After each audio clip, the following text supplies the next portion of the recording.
নমস্কার, আপনারা দেখছেন রাশিচক্র জ্যোতিষালয় চ্যানেলে রাশিফল বিষয়ক অনুষ্ঠান। আর আজকে আমি আপনাদের সঙ্গে উপস্থিত আছি। আমি যথারীতি জ্যোতিষী আর.এস. শিকারী। আজকের দিনে আপনাদেরকে সবাই আরও একবার স্বাগত জানাচ্ছি। আজকে যে বিষয়টা নিয়ে অনুষ্ঠানটি করছি সেটা হলো তুলা রাশির আগামী অগস্ট মাস কেমন যাবে সেই নিয়ে। তুলা রাশির আলোচনা শুরু করার আগে ছোট্ট একটা কথা বলে নিতে চাই। সেটা হলো, যারা আজকের দিনে প্রথম দেখছেন বা চ্যানেলটি এখনও সাবস্ক্রাইব করেননি, যদি ভালো লাগে অবশ্যই করবেন। আর সঙ্গে সঙ্গে বেল বাটনটি অন করে দেবেন, কারণ আমি যখনই কোনো জ্যোতিষ বা জ্যোতিষ সংক্রান্ত ভিডিও আপলোড করব তার নোটিফিকেশন সবার আগে আপনার কাছে পৌঁছে যাবে। আর এর মাধ্যমে আপনার সঙ্গে আমার সম্পর্কটা চিরস্থায়ী হবে। যদি আরও বেশি ভালো লাগে তাহলে লাইক শেয়ার করতে পারেন। লাইক শেয়ার করলে আমি আরও বেশি উৎসাহ পাবো। আর আপনার তরফ থেকে আপনার কাছের মানুষজন, বন্ধুবান্ধব যারা আছে তারা সাবধান সতর্ক হতে পারবেন, ইনফরমেশনটা তারা পেতে পারেন। আর এর মাধ্যমেই আপনার ভালো কাজ করার প্রবণতাও বৃদ্ধি পাবে আর আমার চ্যানেলের প্রসারও বৃদ্ধি পাবে। তাহলে চলুন কথা না বাড়িয়ে মূল অনুষ্ঠানে প্রবেশ করা যাক। অগস্ট মাসে তুলা রাশির জন্য খুব গুরুত্বপূর্ণ কয়েকটা বিষয় হচ্ছে যে শুক্রের ট্রানজিট হচ্ছে 1 তারিখেও। 1 আগস্ট শুক্র কন্যা রাশিতে নিচস্থ হচ্ছে, আপনার রাশির অধিপতি এবং রাশির অষ্টমপতি সে দ্বাদশে নিচস্থ হচ্ছে। এটা একটা সাইন্টিফিক গুরুত্বপূর্ণ একটা বিষয়। 2 নম্বর বিষয় হচ্ছে আপনার রাশির সপ্তমপতি এবং দ্বিতীয়পতি মঙ্গল সে মিথুন রাশিতে ট্রানজিট করছে আপনার ভাগ্যস্থানে 9 হাউসে। এটাও কিন্তু খুব গুরুত্বপূর্ণ, কারণ সে আপনার দ্বাদশকে দৃষ্টি দেবে শুক্রের উপরে। তো সুখ শান্তির ক্ষেত্রে বাড়িতে কিন্তু কিছু ক্যাচাল হতে পারে, পার্সোনাল লাইফে প্রেম ভালোবাসার ক্ষেত্রে কিছু টানাপোড়েন যেতে পারে, দাম্পত্য লাইফে হাজব্যান্ড ওয়াইফের মধ্যে কিছু সম্পর্কের হেরফের হতে পারে, এখানে কিছু মতের ঐক্য কম হবে এবং কিছু বিষয় সমস্যা জটিলতা তৈরি হতে পারে। এই জায়গাগুলো আপনাদের একটু খেয়াল রাখা দরকার। আর আর্থিক ক্ষেত্রে অপ্রয়োজনীয় বা কম গুরুত্বপূর্ণ কাজে অধিক ব্যয় হতে পারে, এটা একটা নেগেটিভ জায়গা থাকছে, এটা একটু দেখা দরকার। কর্ম বিষয় হলো গিয়ে কর্মের উন্নতি প্রসার, এই জায়গাগুলোতেও কিছু বেনিফিটের জায়গা আপনার থাকবে, কারণ কর্মের ব্যস্ততা, ভাগ্যের উন্নতি, ভাগ্যের তরফ থেকে কিছু সাফল্য এটা আপনি পেয়ে যাবেন। আর রবি হলো সূর্যদেব, সে 16ই আগস্ট সে সিংহ রাশিতে গোচর করবে, আর এরপরে 16ই সেপ্টেম্বর সে কন্যায় গোচর করবে। মাসের প্রথম অর্ধেক রবিদেব সূর্যদেব কর্কটের ঘরে এবং তারপরে একাদশে তার নিজের ঘরে সক্ষেত্রী হবে। তা প্রথম অর্ধেকের পর থেকে দ্বিতীয় অর্ধ কিন্তু সূর্যদেব আপনাকে যথেষ্ট পরিমাণ ভালো সাপোর্ট দিয়ে যাবে। এই সময় প্রেম ভালোবাসার সঙ্গে সঙ্গে কিন্তু আপনার ক্যারিয়ারের এবং আর্থিক ফ্লোটা কিন্তু বৃদ্ধি পাবে। সবচেয়ে বড় বিষয় হলো আর্থিক ফ্লোটার জন্য কিন্তু এই সময় খুব কাজের হবে আপনার জন্য। শনিদেব তো থাকছেই আপনার 6 হাউসে বক্রি অবস্থায়, যেটা হলো 27শে জুলাই শুরু হচ্ছে এবং বছরের শেষে 11ই ডিসেম্বর সে মার্গী হবে। তার আগ পর্যন্ত কিন্তু আপনার 6 হাউসে শনিদেবের এই নেগেটিভ গোচর কিন্তু চলছে, বক্রি গোচর। এবং বুধের খুব গুরুত্বপূর্ণ কয়েকটা গোচর হচ্ছে, কারণ বুধ হলো আপনার রাশি লগ্নের ক্ষেত্রে নবমপতি এবং দ্বাদশপতি। তো এইখানে বুধের গোচরে কিন্তু আপনার জন্য খুব গুরুত্বপূর্ণ, কারণ বুধ কর্কট রাশিতে বক্রি, সে মিথুন রাশিতে বক্রি অবস্থায় চলে যায় এবং সেইখানে গিয়ে সে আগামী 6 তারিখ সে ডিরেক্ট হচ্ছে, আগামী 23 তারিখ জুলাই মাসের সে ডিরেক্ট হচ্ছে মিথুন রাশিতে। তারপরে সে কর্কট রাশিতে চলে আসবে 6 আগস্ট এবং আফটার দেন 23শে আগস্ট সে আবার সিংহ রাশিতে আসবে এবং তারপরে সে 8 সেপ্টেম্বর সে আবার কন্যা রাশিতে চলে আসবে। এই যে কাছাকাছি সময়ে বুধের অনেকগুলো গোচর হচ্ছে, তো বুধ কিন্তু আপনার দ্বাদশপতি এবং নবমপতি, ভাগ্যের উন্নতি, কর্মের উন্নতি, এই জায়গাগুলো কাজ করবে, কিন্তু বুদ্ধিশুদ্ধিগুলো একটু ঠিকঠাক মতন কাজে ধরা দরকার। আদারওয়াইজ বুদ্ধির বোকামির জন্য বা পরে বোঝার জন্য বা আগে কাজ সিদ্ধান্ত নিয়ে আগে ইমপ্লিমেন্ট করার জন্য কিন্তু কিছু সমস্যা জটিলতা কিন্তু তৈরি হতে পারে। এই জায়গাগুলো আপনাদের একটু খেয়াল করা দরকার। আর যারা বিজনেস করছেন, বিশেষ করে শেয়ার বাজার ইনভেস্ট করছেন, তাদের জন্য একটু টাফ সময় যাবে। একটু বুঝে শুনে সিদ্ধান্ত না নিলে কিন্তু বড়সড় লসের মধ্যে পড়তে হতে পারে। পার্সোনাল লাইফে সম্পর্ক, রিলেশনশিপের ক্ষেত্রে এমন কথা বলা উচিত না বুধ বক্রি থাকাকালীন সময়, বিশেষত পরবর্তীতে সেটার জন্য আপনাকে আফসোস করতে হয়। এই জন্য যা বলবেন বুঝে শুনে বলবেন, সব দিক থেকে ভালো থাকবেন। চলে যাব প্রতিদিনকার রাশিফলের অনুষ্ঠানে। প্রতিদিনকার রাশিফল অনুষ্ঠান আরেকবার আপনাদেরকে স্বাগত জানাচ্ছি। তো 1 তারিখ এবং 2 তারিখ তুলা লগ্ন রাশির জন্য কিন্তু খুব গুরুত্বপূর্ণ। এই সময় কিন্তু আপনার ক্ষেত্রে বড়সড় কিছু পরিবর্তনের জায়গা কিন্তু আমি দেখতে পাচ্ছি এবং এই পরিবর্তনটা কিন্তু আপনার ফাইন্যান্স রিলেটেড জায়গা। এই সময় কিন্তু যথেষ্ট ভালো থাকবে। সন্তানের কিন্তু একটু খেয়াল রাখা দরকার। বাজে বন্ধুবান্ধবের সঙ্গে মিলে কোনো বাজে আড্ডায় গিয়ে তার সুনাম সুখ্যাতি খারাপ করতে পারে, কোনো বাজে নেশায় জড়াতে পারে। এটা যেমন আপনাদের একটু খেয়াল রাখা দরকার, তেমনি শুক্রের পজিটিভিটি এবং আপনার রাশির প্রভাবের কারণে কিন্তু তার মধ্যে অনেক পজিটিভ আসবে, বিশেষ করে পড়াশোনার ক্ষেত্রে, এডুকেশনের ক্ষেত্রে নিজের থেকে পড়াশোনায় মনোযোগ দেয়া, এই জিনিসগুলো তার মধ্যে উপলব্ধি আসার সম্ভাবনা থাকছে এবং সে অনেক কিছু নেগেটিভিটি থেকে কিন্তু বের হয়ে আসতে পারবে। এটা আপনাদের জন্য খুবই পজিটিভ হচ্ছে। এবং আপনার সন্তানের পড়াশোনা যারা করছেন, স্টুডেন্ট যারা আছেন তুলা রাশির জাতক জাতিকা, তাদের ক্ষেত্রে বা যাদের সন্তানরা তুলা রাশির জাতক জাতিকা সন্তানরা পড়াশোনা করছে, এডুকেশনের ভিতরে আছে, তাদের কিন্তু এডুকেশন সংক্রান্ত কোনো গুড নিউজ কিন্তু পেতে পারেন। কোনো প্রফেশনাল কোর্স করতে চাইলে এই সময় স্টার্ট করতে পারেন, সেটাও কিন্তু আপনাদের জন্য খুব ভালো আসবে।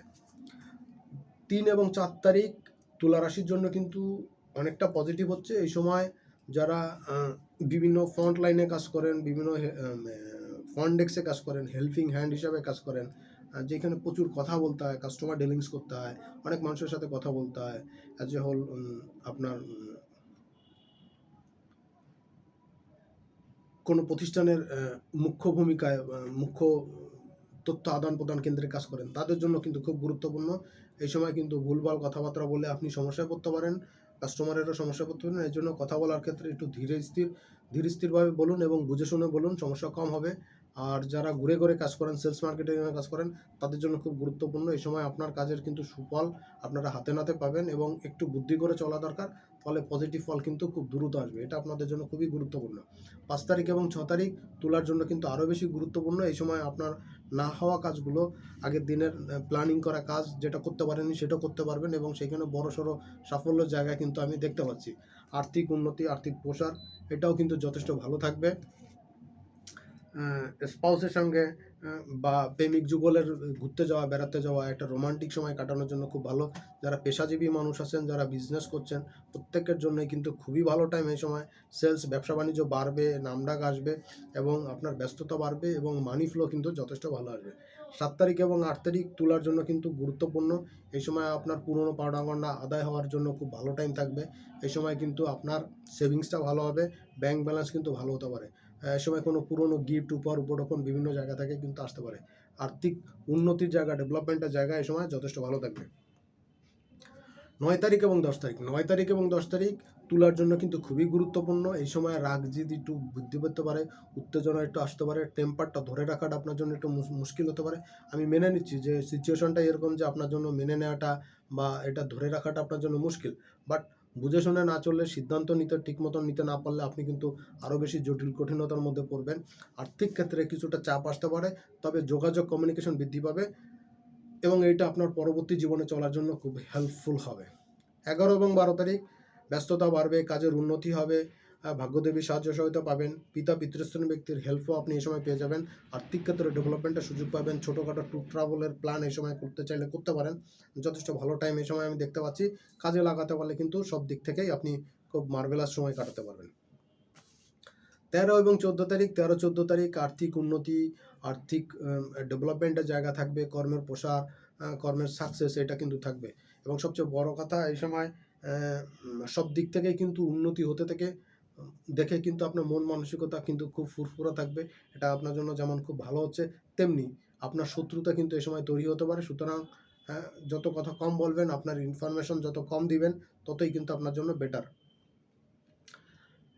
দেশের বাইরে থেকে যারা কাজ করছেন বা দেশের বাইরে থেকে যাদের পেমেন্ট হয়, আর্থিক পেমেন্টটা হয় ফরেন কারেন্সির মাধ্যমে যাদের পেমেন্ট, তাদের জন্য কিন্তু এই সময়টা খুব ভালো। যারা এক্সপোর্ট ইম্পোর্টের বিজনেস করছেন, তাদের জন্য কিন্তু সময়টা খুব কার্যকর হচ্ছে। কাজে লাগাতে বলে সব দিক থেকে বেনিফিট কিন্তু আপনার ঘরে চলে আসবে। 15, 16, 17 এই 3টা দিন মাসের মধ্যে কিন্তু সবথেকে বেটার টাইম হিসাবে আপনার জন্য যাচ্ছে। আয় যেমন হতে পারে, ঘুরতে যেমন যেতে পারেন, তেমনি ব্যয় কিন্তু বাড়তে পারে। স্পাউসের সঙ্গে কোনো ছোটোখাটো বিষয় নিয়ে ঝামেলা ঝঞ্ঝাটে না জড়ালে খুব ভালো হবে। আর্থিক সমৃদ্ধি এ সময় যথেষ্ট ভালো পাবেন। ক্যারিয়ারের গ্রাফ এই সময় উত্তোলন করতে পারবেন, উত্তরোত্তর বৃদ্ধি করতে পারবেন। আর্থিক বিবেচনায় যথেষ্ট ভালো, তবে খরচা বেশি হতে পারে, অনাকাঙ্ক্ষিত খরচা হতে পারে। এই সময় একটু বুঝে শুনে খরচা করাটা উচিত হবে। 18 এবং 19 এই 2টা দিন কিন্তু আপনার জন্য খুবই ব্যস্ততার জায়গা, খুবই সাকসেসের জায়গা। এই সময়টা কাজে লাগান, সব দিক থেকেই কিন্তু বেনিফিট আসবে। আর স্পাউসের সঙ্গে কিন্তু মিষ্টিমধুর সম্পর্ক এই সময় কাটাতে পারেন। খরচা একটু বেশি হতে পারে গিফট, উপঢৌকন কেনার জন্য। আরেকটা জিনিস হচ্ছে যে স্বপেশায় যারা আছেন, বিজনেস যারা করছেন, তাদের জন্য কিন্তু স্মরণীয় টাইম যাবে। লাইমলাইটে এই সময় আসার সুযোগ আপনার কিন্তু থাকছে। 20 এবং 21 তারিখ তুলার জন্য কিন্তু খুবই গুরুত্বপূর্ণ। এই সময় ঋণ পরিশোধ করার জন্য বা কোনো ডিসকাউন্ট পাওয়ার জন্য কিন্তু খুব ভালো। ঋণ পরিশোধ করার সঙ্গে সঙ্গে কিন্তু কিছু ঋণ মওকুফের সুযোগ এই সময় আপনার থাকবে।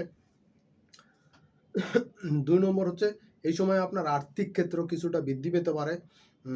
কোন বিষয়? যে অনেক আগের কিছু টাকা পয়সা কোথাও ইনভেস্ট করা ছিল বা লোন করা ছিল, সেইটা এখন আপনি ফেরত পেতে পারেন ইন্টারেস্ট সমেত, প্রফিট সহ আচট আপনি পেতে পারেন, কোনো গিফট উপরকম পেতে পারেন। এই টাইমটা কিন্তু আপনার জন্য যথেষ্ট ভালো। শ্বশুর বাড়িতে বেড়াতে যাওয়া বা সেই সম্বন্ধে আত্মীয় স্বজনের সঙ্গে যোগাযোগ সম্পর্ক এটা কিন্তু এই সময় বৃদ্ধি পেতে পারে। 22, 23, 24 এই 3টা দিন কিন্তু খুবই গুরুত্বপূর্ণ। মাসের দ্বিতীয় গুরুত্বপূর্ণ টাইম কিন্তু এইটা আপনার জন্য, তুলার জন্য। এই সময় কমিউনিকেশন তো বৃদ্ধি পাচ্ছে, সেই সঙ্গে কিন্তু পিতা পিতৃস্থানীয় ব্যক্তির সাহায্য সহযোগিতা পাচ্ছেন। তবে কি এই সময় পিতা পিতৃস্থানীয় ব্যক্তির কারো কারো ক্ষেত্রে কিন্তু অসুস্থতার জন্য ব্যয় বৃদ্ধি পেতে পারে, টেনশন উত্তেজনা বৃদ্ধি পেতে পারে। আর আয় ইনকাম কিন্তু যথেষ্ট ভালো আসার সুযোগ থাকছে এই সময়। খরচাটা একটু নিয়ন্ত্রণে রাখতে হবে, আর অন্যান্য দিক থেকে যথেষ্ট হেল্প আপনারা পাবেন পারিপার্শ্বিক অবস্থা থেকে। মাসের শেষের দিকে 25 তারিখ এবং 26 তারিখ তুলার জন্য বেশ গুরুত্বপূর্ণ। এই সময় কাজের চাপ থাকবে, ব্যস্ততাও থাকবে, সব কাজ হয়তো টাইমলি শেষ করতে পারবেন না, তারপরেও যতটা সম্ভব সেটা শেষ করার চেষ্টা করুন, কারণ এটার ফিডব্যাক আপনি খুব দ্রুত পাবেন, আপনার বসের হায়ার অথরিটির প্রশংসাও পাবেন, এবং আপনার ক্যারিয়ারের গ্রাফের ক্ষেত্রে কিন্তু এটা বেশ খানিকটা সাহায্য সহযোগিতা করবে। কারণ পরের 2টা দিন তুলার জন্য 27, 28, 29 খুবই গুরুত্বপূর্ণ। এই 3 দিনে কিন্তু আপনার আগের দিনে না হওয়া কাজ তো কমপ্লিট করতে পারবেন প্রচেষ্টা করলে, এবং বসের প্রশংসা পাবেন, এবং প্রমোশন, ইনক্রিমেন্ট বা এই জাতীয় কোনো গুড নিউজ কিন্তু আপনি পেতে পারেন, বা প্রমোশন ইনক্রিমেন্টের জন্য আপনার জন্য কিন্তু কিছু প্লাস পয়েন্ট কিন্তু এখানে যোগ হবে, প্লাস মার্কিং কিন্তু যোগ হবে। এটা আপনাদের জন্য কিন্তু খুবই গুরুত্বপূর্ণ। যারা বিজনেস করছেন, পেশাজীবী মানুষ আছেন, তাদের জন্য কিন্তু এই সময়টা বেশ বেটার যাবে। আর সন্তান রিলেটেড জায়গাতে যারা সন্তান পেতে যাচ্ছেন বা বেবি কনসেপ্ট করতে যাচ্ছেন, তাদের জন্য কিন্তু এই সময়টা খুবই পজিটিভ একটা টাইম। সময়টা কাজে লাগাতে পারলে কিন্তু আর্থিক বিবেচনায় চরম সাফল্য আপনারা পাবেন, আর্থিক বিবেচনা আসবে, মন মানসিকতা বেশ স্ট্রং থাকবে, আর্থিক বিবেচনা, কর্মের উন্নতি, প্রসার, এগুলো কিন্তু যথেষ্ট ভালো থাকবে। আমার কাছে মনে হচ্ছে যে সময়টা কাজে লাগাতে পারলে সব দিক থেকেই কিন্তু যথেষ্ট পজিটিভ নিউজ আপনি পেতে পারেন। মাসের শেষে 2 দিন 30 এবং 31, দেখুন এই 2টা দিন শত্রু নাই, কিন্তু শত্রু একটা ভাব আপনার কাছে মনে হবে। শত্রু দমন হবে এই সময়।